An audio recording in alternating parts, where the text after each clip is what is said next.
태준 오빠, 아내가 두고 간 태블릿 PC 화면에 그 이름이 떠올랐을 때 저는 숨이 멎는 줄 알았습니다. 박태준. 제 결혼식 주례를 서준.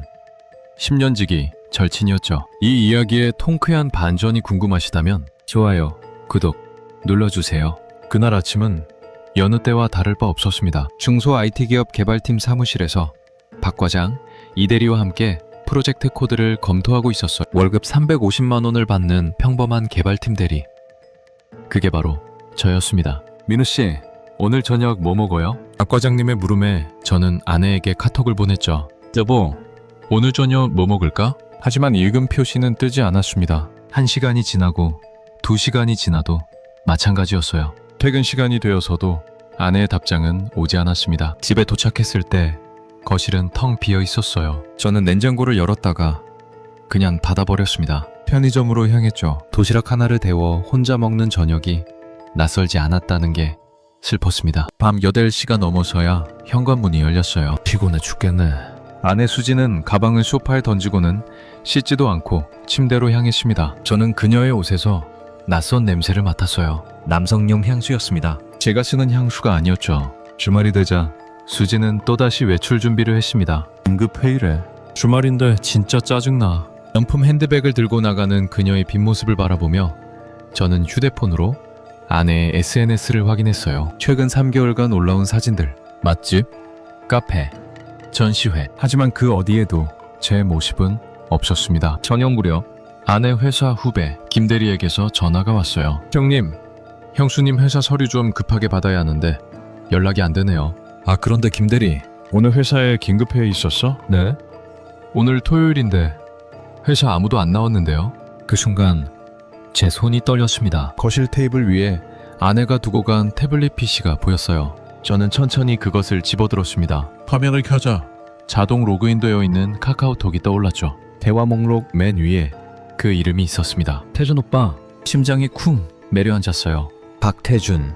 대학 동기이자 10년을 함께한 친구. 2년 전 제 결혼식에서 주례까지 서준 사람이었습니다. 손이 떨렸습니다. 하지만 저는 그 떨림을 억누르고 태블릿 PC 화면을 천천히 스크롤했어요. 3개월 전으로 거슬러 올라갔습니다. 대화는 평범하게 시작됐어요. 오빠, 요즘 남편이랑 대화가 안 통해서 답답해. 그래?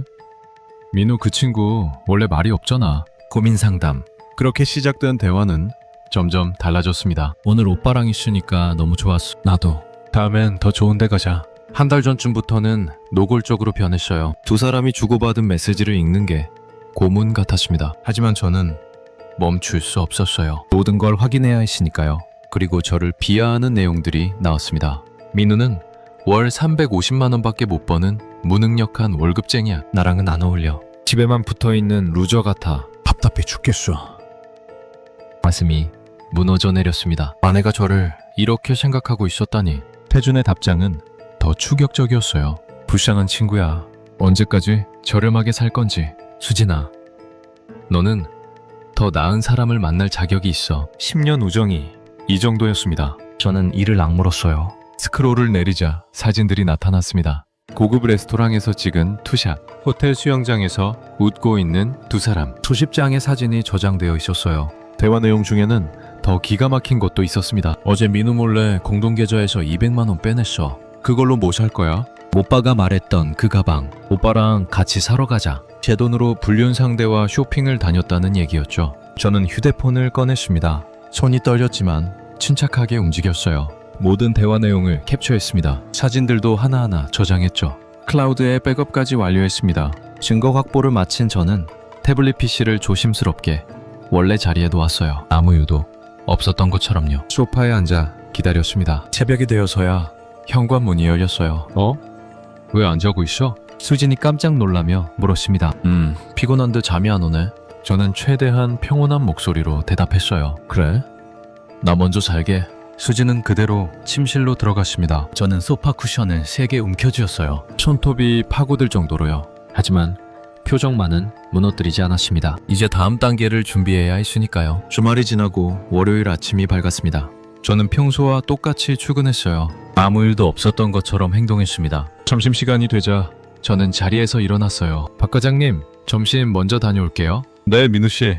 천천히 드세요. 회사 근처 법률사무소로 향했습니다. 인터넷으로 미리 예약해둔 곳이었어요. 가정법률 전문 최 변호사입니다. 어서 오세요. 중년의 변호사가 저를 맞이했습니다. 저는 준비해온 증거 자료들을 테이블 위에 펼쳤어요. 캡처한 대화 내용, 사진들, 공동 계좌 인출 내역까지. 최 변호사는 꼼꼼하게 자료들을 검토했습니다. 한참을 살펴보더니 고개를 끄덕였어요. 증거가 확실하네요. 이혼 소송에서 유리한 위치에 계십니다. 이 자료도 받을 수 있을까요? 당연하죠. 명백한 불륜 사실이니까요. 다만 최 변호사가 잠시 말을 멈췄습니다. 현장을 직접 목격하거나 녹음 증거가 있으면 더욱 확실합니다. 상대방이 부인할 여지를 완전히 없애는 거죠. 저는 변호사의 말을 머릿속에 새겼어요. 명함을 받아 지갑에 넣었습니다. 회사로 돌아오자 박 과장님이 물었어요. 민우 씨, 어디 아파요? 얼굴이 안 좋아 보이는데? 아니에요. 그런데 과장님, 이번 주 금요일에 개인 사정으로 반차 좀 써도 될까요? 물론이죠. 뭐 큰일 있어요? 아니요. 그냥 처리할 일이 좀 있어서요. 며칠이 흘렀습니다.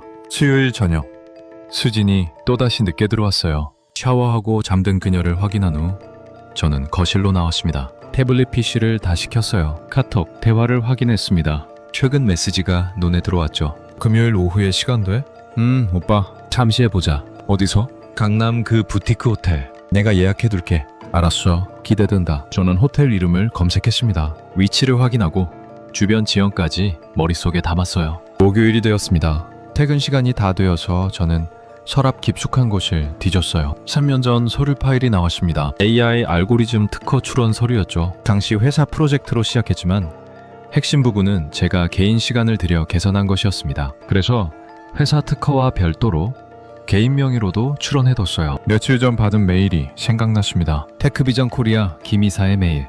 저는 다시 한번 그 메일을 열어봤어요. 휘하의 AI 알고리즘 특허 기술에 관심이 있습니다. 2억 50억 원에 인수하고 싶습니다. 연 50억. 저는 화면을 보며 쓴웃음을 지었습니다. 무능력한 월급쟁이라고요? 루저라고요? 내일이면 모든 게 끝납니다. 제 손으로 직접 확인할 거예요. 금요일 오후였습니다. 저는 회사에 반차를 내고 강남으로 향했어요. 부티크 호텔 맞은편 카페에 자리를 잡았습니다. 창가 구석 자리였어요. 호텔 입구가 한눈에 보이는 곳이었죠. 커피 한 잔을 시켜놓고 기다렸습니다. 잠시 후 익숙한 모습이 보였어요. 선글라스를 쓴 수진이 호텔 입구로 걸어 들어갔습니다. 저는 휴대폰을 꺼내 동영상 촬영을 시작했어요. 5분쯤 지났을까요? 태준이 나타났습니다. 휴대폰을 보며 여유롭게 같은 곳으로 들어가더군요. 증거 확보 완료. 저는 촬영을 멈추고 커피를 마셨습니다. 손은 떨렸지만 마음은 차분했어요. 1시간을 기다렸습니다. 그리고 호텔 프런트로 전화를 걸었어요. 안녕하세요. 박태준 고객님. 객실에 물품을 전달하려는데 객실 번호를 확인할 수 있을까요? 잠시만요. 1패백175실이십니다. 감사합니다. 저는 호텔로 들어갔습니다. 엘리베이터를 타고 12층으로 올라갔어요. 복도를 걸어 1507호 앞에 섰습니다. 심호흡을 했어요. 그리고 초인종을 눌렀습니다. 문이 열렸습니다. 가운을 걸친 태준이 나타났어요. 저와 눈이 마주친 순간 그의 얼굴이 새하얗게 지렸습니다. 민우야. 저는 대답하지 않았어요. 태준을 밀치고 객실 안으로 들어갔습니다. 침대에 수진이 앉아 있었어요. 그녀도 저를 보자 얼어붙었습니다. 이게 무슨... 이혼하자. 저는 차갑게 말했습니다. 감정을 실지 않으려고 애썼어요. 오빠, 이건 오해야. 우리 그냥... 오해? 3개월 동안 만난 게 오해야?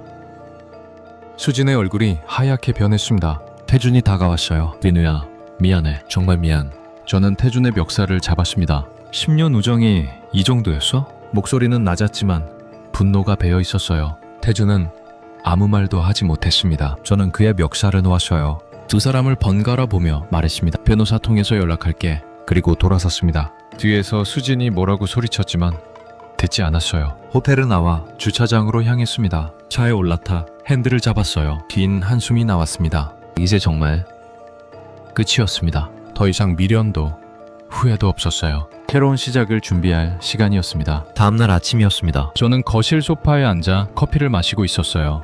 밤새 한숨도 자지 못했습니다. 침실 문이 열리는 소리가 들렸어요. 수진이 나왔습니다. 머리를 대충 묶은 채였죠. 그녀는 제 앞 소파에 털썩 앉았어요. 어차피 들킨 거 솔직하게 얘기하자. 저는 커피잔을 내려놓고 수진을 바라봤습니다. 그녀의 표정에는 미안함이라곤 찾아볼 수 없었어요. 태준 오빠랑 만난 지 6개월 됐어. 더 이상 당신이랑은 못 살겠어. 담담한 목소리였습니다. 마치 날씨 이야기를 하듯 말하더군요. 당신은 월 350만 원밖에 못 버는 무능력한 남편이잖아. 나한테 아무 도움도 안 돼. 수진의 말은 계속됐습니다. 나는 대기업 과장이야. 내 커리어에 당신은 걸림돌일 뿐이야. 저는 묵묵히 듣고만 있었어요. 화를 내고 싶지 않았습니다. 다행히 아이도 없잖아. 깔끔하게 정리하고 각자 갈 길 가자. 수진이 팔짱을 끼며 말했습니다. 태준 오빠는 연봉 1억이야. 외제차 타고 강남에 아파트도 있어. 나는 더 나은 사람을 만날 자격이 있다고. 저는 차분하게 대답했어요. 그래, 그렇게 하자. 수진의 눈이 커졌습니다. 제가 이렇게 쉽게 동의할 줄 몰랐나 봅니다. 진짜? 위자료 같은 거 요구 안 할 거야? 목소리에 의심이 섞여 있었어요.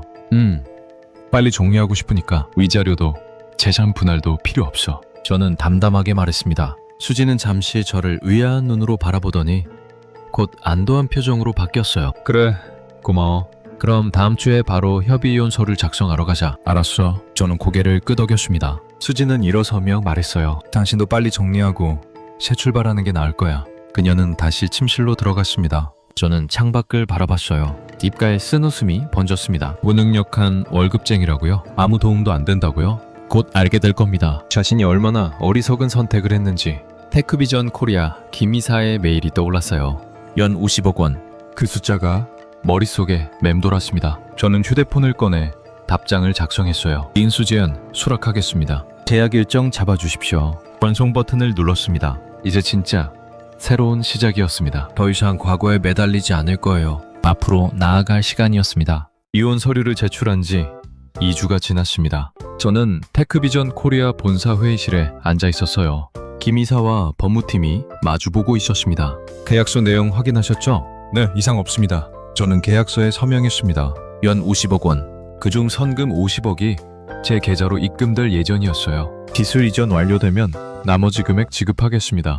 감사합니다. 악수를 나누고 회의실을 나왔습니다. 엘리베이터 안에서 휴대폰을 확인했어요. 계좌 입금 알림이 떠 있었습니다. 557년 원. 숫자를 보는데 실감이 나지 않았어요. 하지만 이제 시작일 뿐이었습니다. 다음날 저는 성수동을 찾아갔어요. 부동산 중개인과 함께 여러 사무실을 둘러봤습니다. 여기가 좋을 것 같습니다. 30평 규모의 깔끔한 공간이었어요. 창문으로 햇살이 잘 들어왔죠. 바로 계약했습니다. 그리고 전화를 걸었어요. 가장 먼저 박 과장님께 연락했습니다. 과장님, 저 민우입니다. 혹시 커피 한잔 하실 시간 있으세요? 카페에서 만난 박 과장님께 제안했어요. 스타트업을 차리려고 합니다. 함께 해주시겠습니까? 민우 씨가? 갑자기 무슨? 제가 개발한 AI 알고리즘 특허를 150억에 매각했습니다. 박 과장님의 눈이 커졌어요. 정말입니까? 그럼 그 돈으로? 네. AI 기반 중소기업 업무 자동화 솔루션 회사를 만들 겁니다. 박 과장님은 잠시 생각하더니 손을 내밀었습니다. 함께 하겠습니다. 이대리와 후배 개발자 3명도 제안을 받아들였어요. 모두 새로운 도전을 원하고 있었습니다. 한 달 후 오토메이트랩이라는 회사가 탄생했어요. 사업자 등록을 마치고 사무실에 간판을 달았습니다. 바로 그 무렵이었습니다. 뉴스에서 태준 이야기가 나왔어요. 중견 건설사 직원 50억 원대 횡령 혐의로 구속. 저는 뉴스를 보며 고개를 저었습니다. 태준이 다니던 회사에 검찰 수사가 들어간 거였어요. 며칠 후 추가 보도가 나왔습니다. 태준이 회사 자금을 빼돌려 주식 투자와 명품 구매에 썼다는 내용이었죠. 연봉 1억, 강남 아파트, 외제차, 모두 횡령한 돈으로 꾸민 거칠애였던 겁니다. 같은 시기 IT 전문 매체에 기사가 떴어요. 중소기업 개발자 출신, 150억 규모 AI 특허 매각 후 스타트업 창업, 제 사진과 함께 오토메이트랩 소개가 실렸습니다. 그날 저녁 수진이 그 기사를 봤을 거예요. 사진 속 인물이 저라는 걸 알았겠죠. 무능력한 월급쟁이가 아니었다는 것도. 하지만 이미 늦었습니다. 모든 게 끝난 후였으니까요. 창업 3개월이 지났습니다. 오토메이트랩은 빠르게 성장하고 있었어요. 중소제조업체 5곳과 계약을 체결했습니다. 사무실은 직원들로 북적였어요. 모두 바쁘게 움직이며 프로젝트를 진행했죠. 저는 그 모습을 보며 뿌듯함을 느꼈습니다. 어느 날 메일 한 통이 왔어요. 유명 경제 유튜브 채널에서 인터뷰 요청이었습니다. 일주일 후 스튜디오에서 촬영이 진행됐어요. 어떻게 성공하셨습니까? 특별한 건 없었습니다. 꾸준히 실력을 쌓았을 뿐이죠. 저는 담담하게 제 이야기를 풀어놨습니다. 중소기업 개발자로 일하며 특허를 준비했던 과정, 연구 시범 매각과 창업까지의 여정을 시청자분들께 한마디 부탁드립니다. 실력만 있다면 누구나 기회를 잡을 수 있습니다. 포기하지 마세요. 인터뷰 영상이 업로드됐어요. 반응은 폭발적이었습니다. 조회수가 순식간에 100만을 넘었죠. 매출 후 200만을 돌파했습니다. 댓글란에는 응원 메시지가 가득했어요. 그날 저녁이었습니다. 휴대폰에 카톡 메시지가 왔어요. 수진이었습니다. 민우야, 영상 봤어. 내가 정말 잘못했어. 다시 만나서 이야기할 수 있을까? 저는 메시지를 읽고 그냥 껐습니다. 답장할 가치도 없었어요. 다음날 퇴근 시간이었습니다. 회사 로비에 낯익은 모습이 보였어요. 수진이 서 있었습니다. 저를 발견한 그녀가 다가왔어요. 민우야, 제발 내 이야기 좀 들어줘. 저는 그녀를 지나쳐 걸었습니다. 민우야. 수진이 제 팔을 붙잡았어요. 눈가에 눈물이 맺혀 있었습니다. 잘못했어. 진짜 잘못했어. 다시 시작할 수 없을까? 저는 차갑게 그녀의 손을 뿌리쳤습니다. 이제 그만해. 더 이상 연락하지 마. 민우야, 제발. 우리는 끝났어. 법적으로도 남남이야. 저는 돌아서서 주차장으로 향했어요. 뒤에서 수진이 울먹이는 소리가 들렸지만 신경 쓰지 않았습니다. 다음 날도 수진은 나타났어요. 그 다음 날도 마찬가지였습니다. 회사 앞은 물론이고 제 집 앞까지 찾아왔죠. 저는 보안팀장을 불렀습니다. 이 여자가 나타나면 출입을 막아주세요. 알겠습니다, 대표님. 수진의 사진을 보안팀에 전달했어요. 며칠 후 보안팀장이 보고했습니다. 오늘도 로비에 나타났다가 제지당하고 돌아갔습니다. 저는 고개를 끄덕였어요. 과거는 과거일 뿐입니다. 더 이상 제 인생의 일부가 아니었죠. 앞으로 나아갈 시간이었습니다. 창업 6개월이 흘렀습니다. 오토메이트 랩은 직원 30명 규모로 성장했어요. 시리즈 A 투자 유치에도 성공했습니다. 80억 원이었죠. 투자자들은 저희 기술력을 높이 평가했어요. 주말이었습니다. 저는 어머니를 모시고 제주도로 향했어요. 3박 4일 효도 여행이었습니다. 아들아, 이렇게까지 안 해도 되는데. 어머니, 그동안 고생 많으셨잖아요. 어머니는 제 손을 꼭 잡으셨어요. 그 눈빛에는 자랑스러움이 가득했습니다. 둘째 날 오후였어요. 호텔 카페에서 커피를 마시고 있었습니다. 민우야? 낯익은 목소리에 고개를 돌렸어요. 대학 시절 선배였던 정민이었습니다. 미니 선배님? 여기 웬일이세요? 나 워크샵 왔어. 서울에서 독립출판사 운영하고 있어. 반가운 재회였어요. 저희는 자연스럽게 이야기꽃을 피웠습니다. 너 요즘 자다 간다며? 기사 봤어. 아, 그게 좀 과장됐어요. 겸손은 축하해. 진심으로. 연락처를 교환했습니다. 헤어지며 미니 선배가 말했어요. 서울 올라가면 연락해. 맛있는 거 사줄게. 서울로 돌아온 후 주말마다 미니 선배와 만났어요. 전시회도 가고 공연도 봤습니다. 함께 있으면 마음이 편안했죠. 어느 날 메일함을 확인했습니다. 수진에게서 온 메일이 하나 있었어요. 제목은 마지막 인사였습니다. 민우야, 내가 얼마나 어리석었는지 이제 알겠어. 네가 얼마나 소중한 사람이었는지도. 하지만 이미 늦었다는 것도 알아. 이제 더 이상 연락하지 않을게. 행복하길 바라. 저는 메일을 읽고 휴지통으로 옮겼습니다. 과거는 과거일 뿐이었으니까요. 회사에서 좋은 소식이 들려왔어요. 대기업과의 대형 프로젝트 계약이 성사됐습니다. 직원들과 함께 작은 파티를 열었어요. 모두 웃으며 축배를 들었죠. 대표님 덕분입니다. 아니야, 우리 모두의 노력이지. 파티가 끝나고 사무실에 혼자 남았습니다. 창가에 서서 서울 야경을 바라봤어요. 수많은 불빛이 반짝이고 있었습니다. 입가에 미소가 번졌어요. 힘들었던 시간들이 떠올랐습니다. 하지만 이제는 웃으며 추억할 수 있었죠. 휴대폰에 메시지가 도착했어요. 민우야, 이번 주말에 북촌 나들이 갈래? 날씨 좋다던데. 미니 선배였습니다. 저는 답장을 보냈어요. 좋아요. 시간 보내주세요. 창밖을 바라보며 생각했습니다. 진짜 소중한 건 겉으로 보이는 게 아니라는 걸요. 진심으로 아껴주는 사람이 곁에 있다는 것. 그게 가장 큰 행복이었습니다. 새로운 시작이었어요. 이번엔 진짜였습니다. 이 영상이 마음에 드셨다면 좋아요와 구독 부탁드려요.